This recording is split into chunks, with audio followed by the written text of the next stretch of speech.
Lesson 56. Our neighbor, the river. We'll talk about how important a river might be in our lives in this lesson. First, listen to the text and answer this question. Why had the neighbors left their farm? 他们的邻居为什么离开农场？ The river, which forms the eastern boundary of our farm, has always played an important part in our lives. Without it, we could not make a living. There is only enough spring water to supply the needs of the house, so we have to pump from the river for farm use. We tell the river all our secrets. We know instinctively, just as beekeepers with their bees, that misfortune might overtake us if the important events of our lives were not related to it. We have special river birthday parties in the summer. Sometimes we go upstream to a favorite backwater. Sometimes we have our party at the boathouse, which a predecessor of ours at the farm built in the meadow hard by the deepest pool for swimming and diving. In a heat wave, we choose a midnight birthday party, and that is the most exciting of all. We welcome the seasons by the riverside, crowning the youngest girl with flowers in the spring, holding a summer festival on Midsummer Eve, giving thanks for the harvest in the autumn, and throwing a holy wreath into the current in the winter. After a long period of rain, the river may overflow its banks. This is a rare occurrence, as our climate seldom goes to extremes. We are lucky in that only the lower fields, which make up a very small proportion of our farm, are affected by flooding. But other farms are less favorably sited, and flooding can sometimes spell disaster for their owners. One bad winter, we watched the river creep up the lower meadows. All the cattle had been moved into stalls, and we stood to lose little. We were, however, worried about our nearest neighbors, whose farm was low-lying and who were newcomers to the district. As the floods had put the telephone out of order, we could not find out how they were managing. From an attic window, we could get a sweeping view of the river where their land joined ours, and at the most critical juncture, we took turns in watching that point. The first sign of disaster was a dead sheep floating down.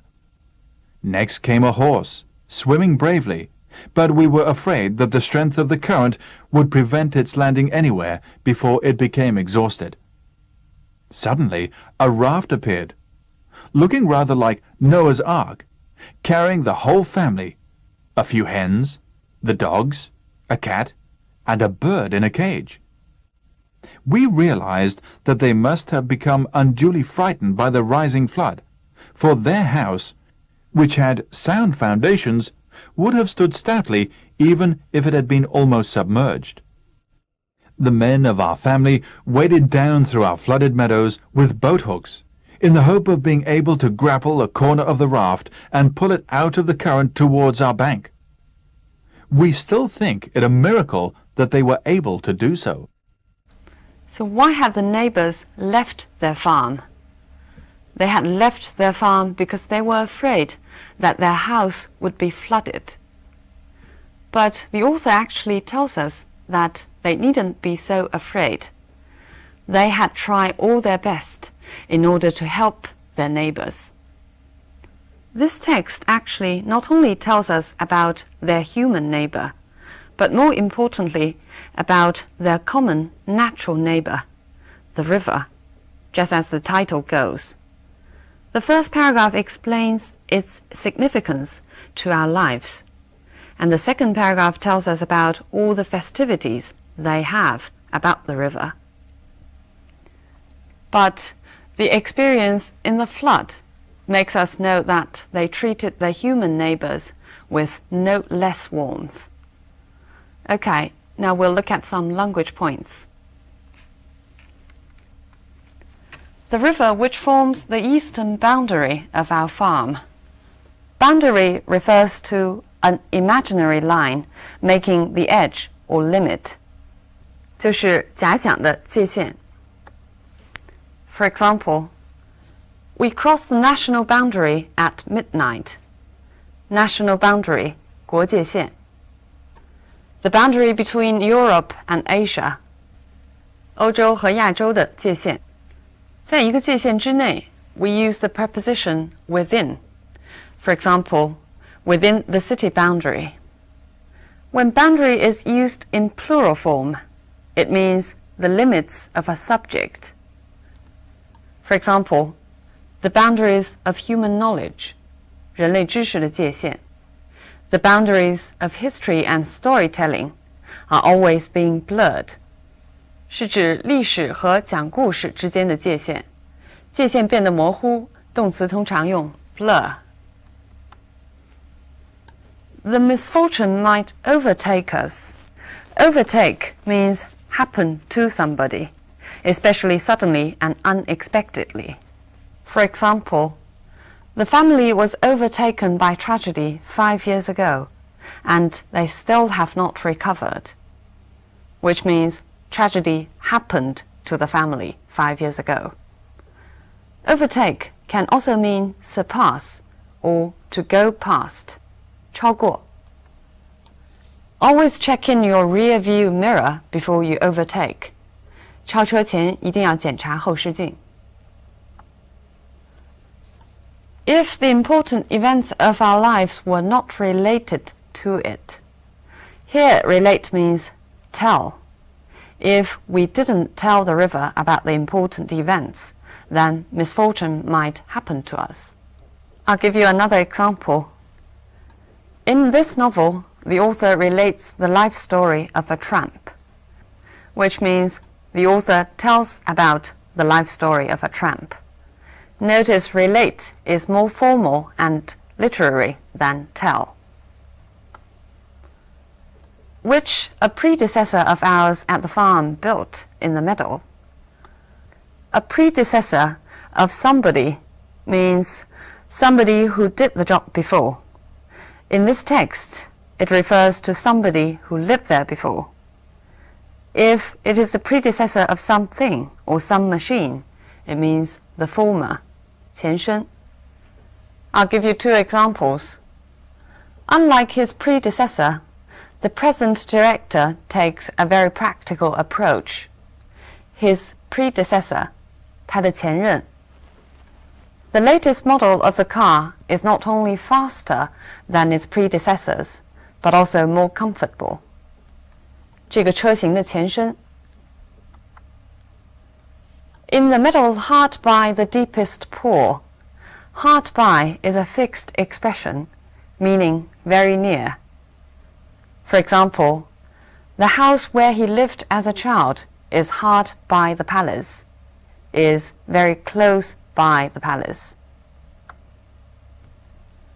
We welcome the seasons by the riverside, crowning the youngest girls with flowers, which means to put flowers on the head of the youngest girl.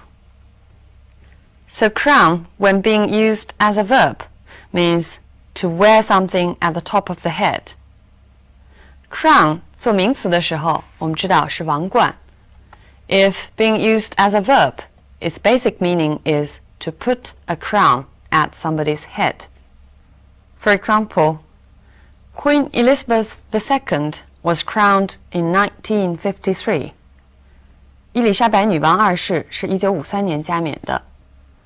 We can also crown something. For example, the church was crowned with golden domes, which means the golden domes were put at the top of the church. The river may overflow its banks. Overflow means may flow over its banks. Let's look at more examples. The washing machine is overflowing all over the kitchen floor. The water in the washing machine is coming out of it. We can also use overflow to describe people. For example, the pub was so full that people were overflowing into the street. People were coming out and going into the street. We can also use overflow to describe some feeling. For example, suddenly her anger overflowed. Suddenly she lost her temper. This is a rare occurrence. Occurrence means happening. We can often say a common or regular occurrence, or if it does not happen very often, a rare occurrence. Let's look at more examples. Street fights are an everyday occurrence in this part of the city. Street fights happen every day. The nation had suffered greatly from the frequent occurrence of earthquakes, which means earthquakes frequently occurred in this nation. The lower fields, which make up a very small proportion. Make up means constitute or occupy, 占有. Let's look at one more example. Women officials made up only 10% of the civil servants. Occupied only 10%. The committee is made up of representatives from every state, is constituted by, or is composed by. Other farms are less favorably sited, which means other farms are less advantageously sited. We'll look at more examples. She impressed me favorably at the interview. She left me a good impression. Our products compare favorably with all the leading brands. Our products are better than, or at least as good as, all the leading brands. Notice favorably usually go together with these verbs. Favorably sited. Be sited means be located. The hotel is sited at the foot of the hill. The hotel is located at the foot of the hill. Flooding can sometimes spell disaster for their owners. Spell disaster. Spell means to have something unpleasant as a result. So spell disaster means make the disaster happen. We'll look at more examples. The recent fall in house prices has spelled disaster for many people wanting to sell their houses. 房价一落，这就成为了很多想卖房子的人的灾难。This evening's defeat has spelled doom for the team's hope of winning the competition. So this evening's defeat was a doom for the team, so that the team had no hope of winning the competition. We watched the river creep up the lower meadows.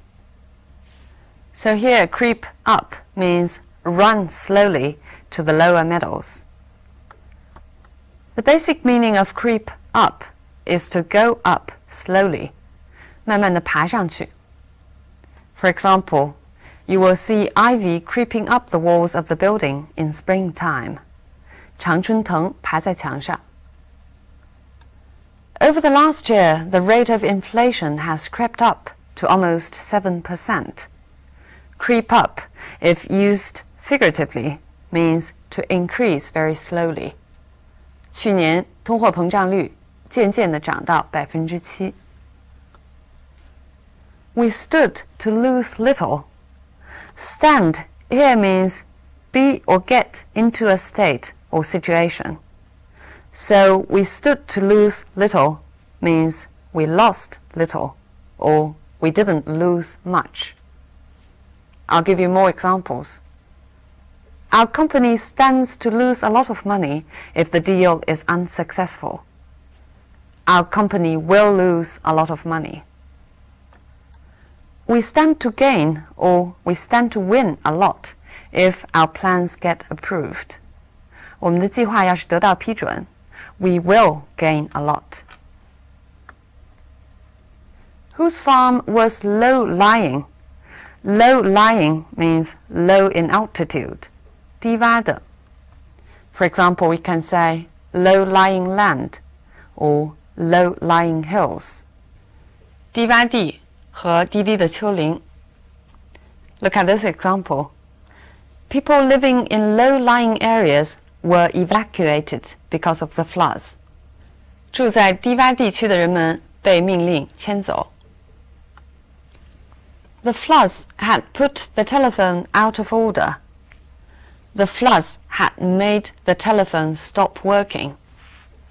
Put can mean to make something or cause something into a certain condition. We'll look at more such collocations. For example, I'm not going to put my children at risk. Put my children at risk. To cause my children in a situation that is risky. The new policy has put a lot of workers out of job. Put somebody out of a job means to cause somebody to lose job. To find out how they were managing, manage means how they were dealing with such a difficult situation. For example, we can say, are you sure that you can manage on yourself? Are you sure you are able to handle the situation? After her parents were retired, they had to manage on her brother's salary. They had to deal with such a situation with her brother's salary.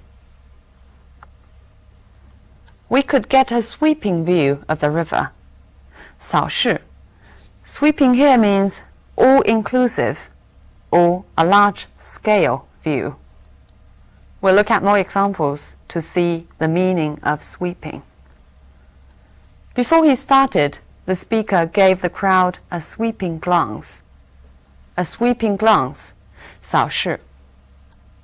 His latest novel has a sweeping historical narrative. The nation carried out a sweeping reform in the late 80s. Sweeping here means thorough, complete. The party did not win the sweeping victory as they expected. Sweeping victory, victory on a large scale, or complete victory. At the most critical juncture, critical here means the most crucial moment.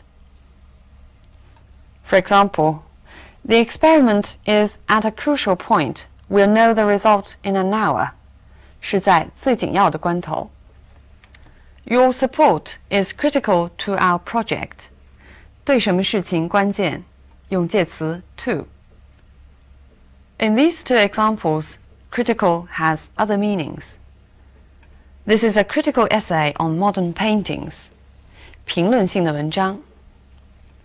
Do you have to be so critical of me all the time? Do you have to be so picky on me? 挑剔的。At the most critical juncture, juncture means a point in time. It's a formal word. For example, at this juncture, it's impossible to say whether the patient will make a full recovery. 现在, at this juncture means at this moment of time.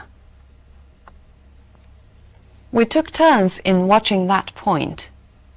Take turns means you do things one after another. So here it means we watched that point one after another. Let's look at more examples. We take turns to do the cooking. I'll do this one day and you will follow the other day. 轮流做饭. I'm tired. Do you want to have a turn? Or do you want to take a turn? Do you want to succeed? 你想不想来接着做? If you give the wrong answer, you have to miss a turn, which means you will not be given the turn this time. They must have become unduly frightened. Unduly means more than that is necessary or reasonable. So become unduly frightened means they have become more frightened than necessary. I'll give you more examples. There is no need to be unduly pessimistic about the situation. There's no need to be too much pessimistic. She didn't seem unduly concerned about her son's health. which means she was not concerned to an unreasonable degree. Which had sound foundations. Sound here means be in good condition. Let's look at more examples of sound in this sense. His body is very sound considering his age. His body is very healthy. Was she of sound mind after the accident? Was she mentally still healthy? He supported his proposal with sound arguments.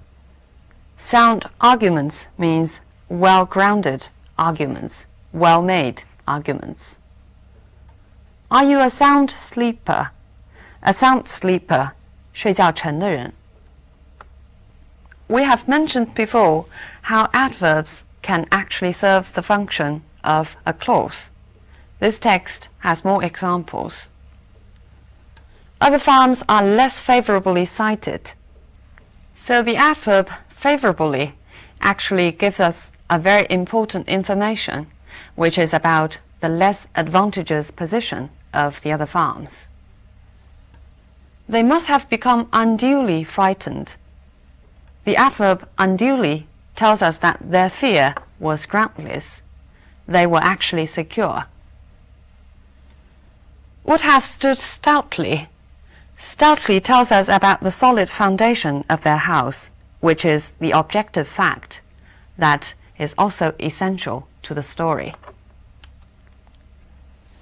The horse is described as swimming bravely. Here it's different from the above two examples. It's a common usage of the adverb, but it's used to describe a horse. It's called personification. 其实是拟人的用法. Coming back to the text itself, I guess it's not difficult for us to understand the content, since in our own culture there are two great rivers, Yangtze River and the Yellow River, and we have always regarded the Yellow River as the mother river. Actually, in ancient times, rivers had been the origins of civilizations. For example, Egypt was founded on River Nile, 尼罗河, and India on River Ganges, 恒河. Rivers are important in England as well. We all know the famous river Thames. It is called Father Thames by the British people. In America, of course, the most important river is the Mississippi. If you want to know more about the river, maybe you can try to read Mark Twain's book, which is entitled Life on the Mississippi. Right, so much on rivers. I'll see you next time.